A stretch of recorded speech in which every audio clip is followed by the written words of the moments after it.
Thank you very much. It's a pleasure to be here. My name's Rob. I'm from Alchemy Pay.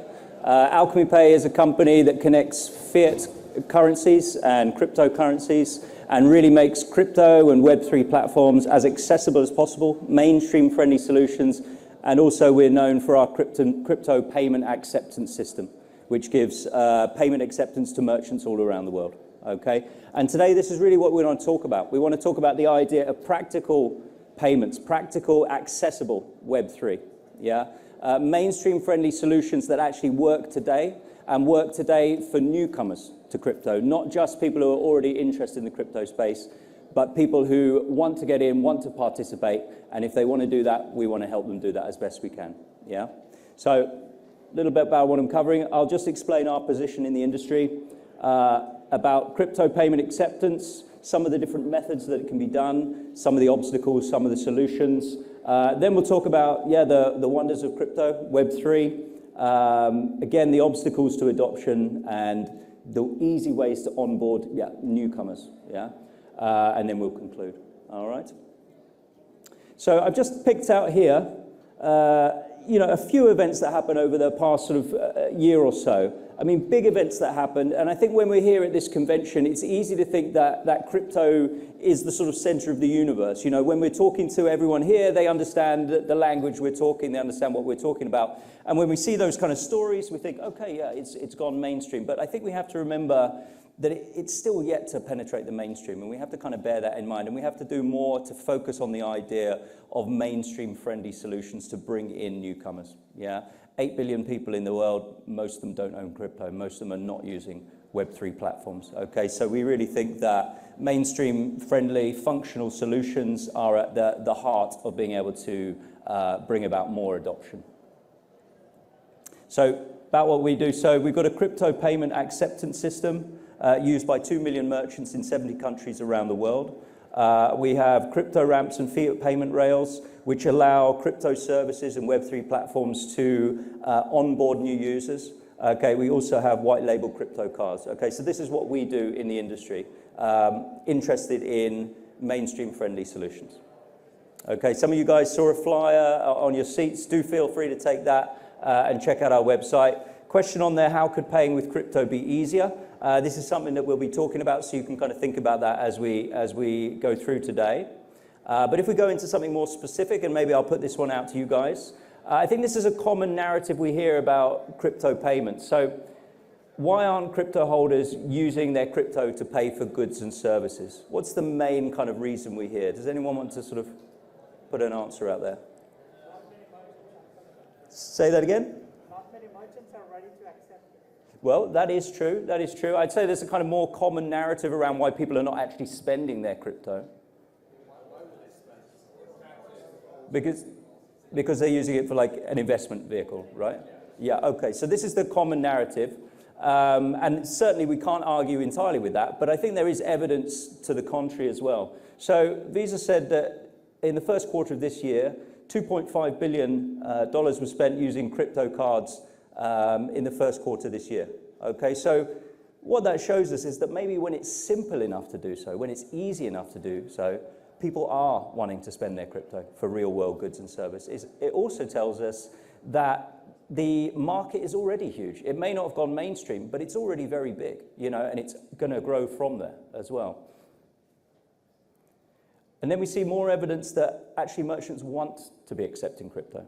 Okay, I think there's a lack of kind of understanding about the possibilities of doing so, but actually small businesses, for example, want to do it. A quarter of small businesses plan to offer crypto payments in 2022. That was another Visa survey earlier this year. So, you know, they want to open up to a new customer base. And there are benefits for doing so, okay? So this is from the Forrester report about merchants accepting Bitcoin. 40% of the crypto customers were entirely new to the merchant, so that's a huge new market you're opening up to. Crypto's less expensive. Okay, the fees, we'll talk about that a little bit later, less expensive than credit cards and no fraud-related chargebacks. So real benefits to accepting crypto for merchants. And there's also the publicity as well. I mean, every time a company decides to start accepting crypto, get a lot of press. I mean, you guys probably heard about Gucci. I know Chipotle, I think like last week, they said they were going to accept crypto as well. So every time there's a bit of press, certainly at this stage anyway. So a lot of benefits for doing so. But why are mainstream merchants not accepting crypto if there are all these benefits? Okay, well, for a start, merchants need local currency. Okay, you could be as enthusiastic as you like about crypto, but in the end, chances are you have to pay your bills, you have to pay your taxes, you have to do your accountancy using local legal tender. Okay. Now, there are two ways that crypto acceptance can be done. You can do it in a hands-on approach or a hands-off approach. The hands-on approach would be the idea that you accept crypto, maybe you accept it directly and you hold it in crypto. Yeah, possibly you would exchange that for stable coins to stabilize the price, and at some point you would have to exchange that to fiat to pay your taxes, your bills. Okay, but that hands-on approach tends to be reserved for crypto-related businesses, okay, businesses that are actually working in the crypto industry. So for us, okay, we're more interested in the idea of mainstream adoption, yeah? So the hands-off approach is much more common. As you can see, the checkout.com survey, 75% of the 3,000 businesses they surveyed that were accepting crypto were doing so in a hands-off approach way. Okay, and that means they're using a third-party company such as ourselves to accept crypto on their behalf. That company makes the exchanges, okay, and then pays out to the merchant in fiat currency, in their local currency. So that means for the merchant, they never even have to touch crypto. Okay, it's very easy for their accountancy. It's very easy to pay their bills, pay their taxes. For them, it's very easy to and quick to implement as well, and they still get a lot of the benefits. Yeah. The highly volatile price of crypto. Now, that is something we hear about a lot. Now, of course, I've just been mentioning the idea that you make that very quick, real-time exchange into stable coins, and then from there on into fiat currency. Okay, so you can avoid the volatility in that way. Yeah. Lack of easy technology. Okay, merchants are already using a number of different systems to accept payments. So to add a new piece of technology, perhaps if we're talking in-store, new piece of technology purely for crypto, it's a barrier to entry. Okay, it's not as appealing for a merchant. They're already working with a number of systems, you know. So the last one, regulations, obviously the elephant in the room. Regulations, yeah, okay, this is a difficult one. Yeah, it's a shifting landscape. It's a gray area. Any crypto acceptance system, though, can find it very easy to simply prohibit any transactions occurring in countries where it's not legally allowed to happen. Okay, and I think we're seeing, apart from one very obvious case, you know, most countries are understanding, okay, crypto is coming, it's happening, and I think we have to find a regulatory framework to fit it. Yeah. So maybe that's a matter of time, and we're going to see various shifting sort of landscapes in between, I think. Okay, so how we do it, we convert crypto to fiat, as I said, make that exchange to stable coins, and then the slower process of going from stable coins into fiat currency. Our system gets around the problem of having separate systems by accepting both crypto and fiat. Okay, and we think that's really important for any crypto acceptance system. You have to understand that the majority of the transactions, depending on the business, the majority will occur in fiat currency, and to keep switching between systems, yeah, it's off-putting. Yeah, so the idea that you accept both. Online and offline, so in-store and online, and then the software that fits most existing point-of-sale terminals. Again, this is important in terms of easy technology. Yeah. And the other thing is you want to be doing something that actually is better than what already exists out there. Yeah, it's all very well to do something that's functional, but what's the point of doing something functional if you can't actually improve on what already exists in terms of digital payments? You know, blockchain technology gives us the kind of innate advantage in the sense of the transparency, the trustless nature of it, the idea that you can bypass, you know, the slow and expensive banking reconciliation process of traditional banking, the interchange, the costs and the time of that. So you should be able to do transactions faster. Yeah. So yeah, we managed to get the fees down to 1% and start the settlement process within just 1 day as well, which beats most digital payment methods.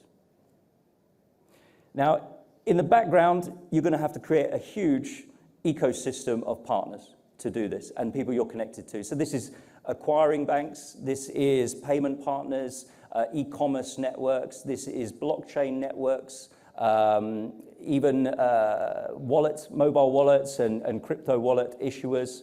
So really it takes a lot to go on in the background to create this ability to do this as that third party. Yeah, let's just go back.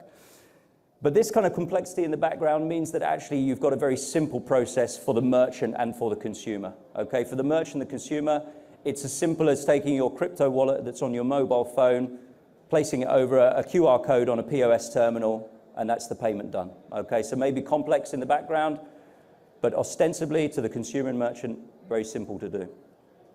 So these are kind of some of the ideas of ways you can do crypto payments, hands-off, hands-on. Okay, and these are things that already exist today. You know, this is not just something in the future. This is something that's already possible today. Yeah, but what about the other side of the transaction? What about the idea of getting people into crypto in the first place? You know, we've talked about merchants accepting crypto, but a lot of people, there's a huge barrier to entry simply to own crypto in the first place. Yeah, the excitement around Web3, we've seen a lot of discussion about it, the narrative certainly over the last sort of 12, 18 months, these decentralized platforms, these decentralized metaverse virtual worlds, DeFi protocols, NFT marketplaces, of course, you know, the creator economy, this very exciting way that designers, musicians, artists can open up to entirely new communities, find new ways to monetize what they're doing. And to bypass big centralized platforms. You know, suddenly with these permissionless blockchains, you don't have to ask the permission of centralized platforms. You don't have to pay the kind of economic rents to those centralized platforms. There should be huge advantages. But of course, oh, well, hang on 1 second. So we also saw that NFTs became the kind of thing that actually has gone kind of mainstream, I think, in the last 12 months or so. You know, a lot of people talk about it as the Trojan horse that actually is bringing crypto to people. We saw Google searches for NFTs overtook crypto for the first time back in February this year. I think for some of us, you know, it maybe took us by surprise. We were thinking something like DeFi yield or the search for sort of digital gold with Bitcoin might be the thing that goes mainstream, but actually it's a bit more fun than that. It's a bit more colorful. You know, NFTs are non-threatening.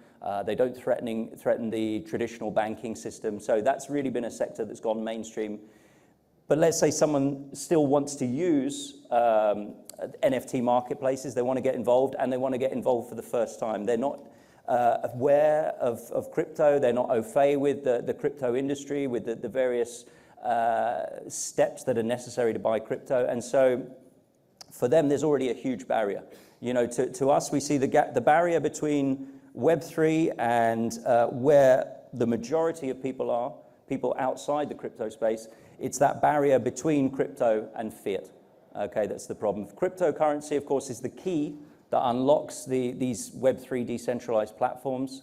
It allows you to participate, but of course, you've got to be able to get hold of that crypto first of all. And if you go through the traditional methods, maybe you go to a centralized exchange, you would open an account there, you'd deposit funds, you would find a trading pair, you'd make a trade, you'd open up, you would download a Web3 wallet, MetaMask or Trust Wallet, something like that. You then transfer your funds to that.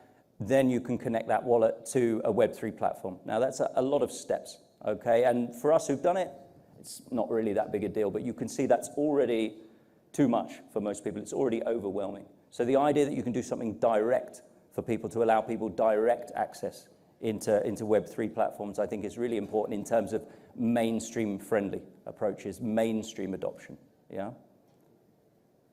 So that was NFTs, but if we see here, crypto ramps, okay? Some of you know about various companies that are doing this. We're launching our ramps in the next month or so, and these are ramps that go directly on Web3 platforms as plugins, okay? And they accept the crypto payments. They make the exchange they accept fiat payments, yeah, so mobile wallets, bank transfers, debit and credit cards, and then we make the exchange to crypto, the relevant crypto for that particular platform, and then that person can now interact and participate on that Web3 platform, yeah? And you can see that because it's on the platform, someone never has to leave it, yeah? They can stay on the platform, and they don't have to go back out to a centralized exchange or something like that. They can do everything they need to do to participate by simply being on that platform.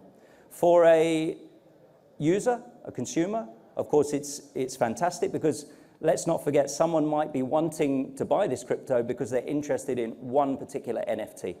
They're interested in one particular concert that's happening in a metaverse virtual world. Yeah, they're interested in one particular thing. They're not wanting to understand the whole world of cryptocurrency. And if someone wants to get involved, you know, even just a very superficial level, we want to do everything we can to onboard them. And then once they're involved, they can say, okay, I can see how this functions. I can see how this is actually advantageous, how this is superior to traditional banking, okay? But we want to get people involved in the first place, and this is really what's holding back adoption at this stage, you know? So the idea that you can onboard people directly via that platform, I think, is really important as well. Then the other thing as well is to look at your market. So we are based in Singapore. For us, we've seen that to cater to local needs for us in Southeast Asia, where we've been focused for the last couple of years, we've seen the rise of mobile wallets. Yeah, we call them alternative payment methods, but actually in Southeast Asia, this is huge. You know, somewhere like the Philippines, Gcash is used by 40 million people. Okay, now that is not an alternative payment method anymore. You know, so there are companies that are working with ramps, working to onboard users, but they're maybe not looking at all the different angles. You know, and actually mobile wallets, I think, will go beyond just Southeast Asia and Africa and become sort of ubiquitous everywhere. So it's really important to think about what your market is and what the needs are. The payment needs of people around the world are different depending on the region that you're in.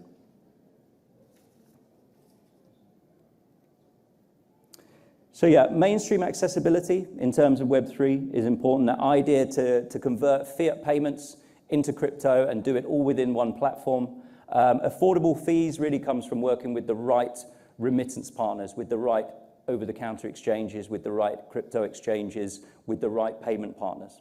Yeah, and then the idea that you can actually get back out of crypto and go back to fiat and have your funds remitted back into your bank account. That adds another layer of accessibility because, again, it takes away a barrier to entry. So that idea that someone says, okay, but if I exchange this for crypto, can I get my money back out again? Just simply that knowledge that they can do that, whether they're going to or not sure, but the fact that they can do that makes it much more accessible, much more appealing idea.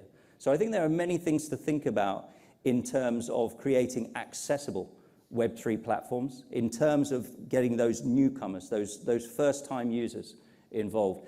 The same with crypto payment acceptance. There are ways that you can get mainstream merchants involved, mainstream businesses involved, that doesn't put them at any risk at all and doesn't require huge knowledge of the crypto industry. Yeah, so this is really what we've been focused on for the past few years. And yes, certainly the crypto ramps is something we're very excited about at the moment as well. And we see a huge future for Web3 platforms once you have this level of accessibility. Yeah, as I said, there are functional mainstream-friendly solutions that already exist today, that are already out today. And we don't have to keep talking about the idea of something that's for the future. You know, there are solutions that do exist today. Okay, so that wraps up my presentation. It's been a pleasure to talk to you guys today. We will be, maybe we are the last presentation of this morning. So myself and Carmen, one of my colleagues, will be here to answer any questions you have. And please feel free to come and talk to us. So yes, thank you very much, guys, for listening today, and enjoy the rest of the conference. Thank you.